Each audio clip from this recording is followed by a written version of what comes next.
মিনু, তুমি প্রতিদিন লেট করে অফিসে আসো। এভাবে চলতে থাকলে আমি তোমাকে চাকরি থেকে বাদ করে দেব। প্রতিটি অফিসেরই একটি নির্দিষ্ট টাইম আছে। বুঝতে পেরেছো কি বলেছি? স্যার, প্রতিদিন আমাকে স্বামী, সংসার, সন্তান মেনটেন করে তারপরে অফিসে আসতে হয়। আর এই কারণে মাঝে মধ্যে আমার একটু লেট হয়ে যায়। আচ্ছা মিনু, তুমি তো বিবাহিত। স্বামী সম্পর্কে তোমার কি ধারণা আমাকে একটু বুঝিয়ে বলবে? স্যার, তাহলে শুনুন, স্বামী সম্পর্কে আমার কি ধারণা। স্বামী একটি আজব প্রাণী। এদের সাথে কোনো কিছুর তুলনা হয় না। এদের একটি মাথা, দুইটি চোখ, একটা নাক, একটা মুখ, দুইটা হাত ও দুইটা পা আছে। ছেলেরা বিয়ের মাধ্যমে স্বামী হয়ে থাকে। এই কারণে স্বামীরা বউদেরকে নিজের ইচ্ছা মতন নাচাতে থাকে। কোনো কোনো ক্ষেত্রে মেয়েদের ইচ্ছার কোনো মূল্য দেয় না স্বামীরা। তবে স্বামীদেরকে সঠিকভাবে পোষ মানালে এদেরকে দিয়ে ঘরে বাইরে কাজ করানো যায়।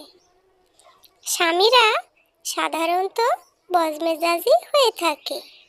এরা কারণে অকারণে রেগে যায়। বিয়ের আগে এদের মুখ দিয়ে মধুর মতো কথা বের হলে বিয়ের পরে এদের মুখ দিয়ে তিতা তিতা কথা বের হয়। তবে স্বামী হলো নিত্য প্রয়োজনীয় একটা প্রাণী। এরা প্রতিদিন সংসারের প্রয়োজন মিটিয়ে থাকে। যেমন বাজার করা, কেনা বেচা করা, বাচ্চা সামলানো। এরা বেড়াতে যাওয়ার সময় কুলির মতন ব্যাগ বহন করে। আবার ড্রাইভার সেজে বউকে নিয়ে গাড়ি চালায়। আবার অনেক স্বামী আছে যারা অনেক রাত করে বাড়ি আসে, স্ত্রীকে ঠিক মতন সময় দেয় না। আবার মার্কেটে নিয়ে গেলে একটুতেই ধৈর্য হারিয়ে ফেলে। এরা বউদেরকে শাড়ি গহনা কিনে দেওয়ার সময় বারবার টাকার হিসাব করে। গৃহপালিত প্রাণীদের মধ্যে স্বামীর গুরুত্ব অপরিসীম। স্বামী না থাকলে স্ত্রীদের অনেক সমস্যায় পড়তে হয়। তাই স্ত্রীর জীবনে স্বামীর গুরুত্ব অপরিসীম। মিনু, তোমাকে অনেক ধন্যবাদ।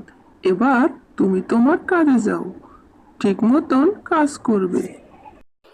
বন্ধুরা, আমাদের সাথে থাকার জন্য তোমাদের সবাইকে অনেক অনেক ধন্যবাদ। আমার গল্পটি ভালো লাগলে অবশ্যই আমার চ্যানেলটি সাবস্ক্রাইব করে দাও। আল্লাহ হাফেজ।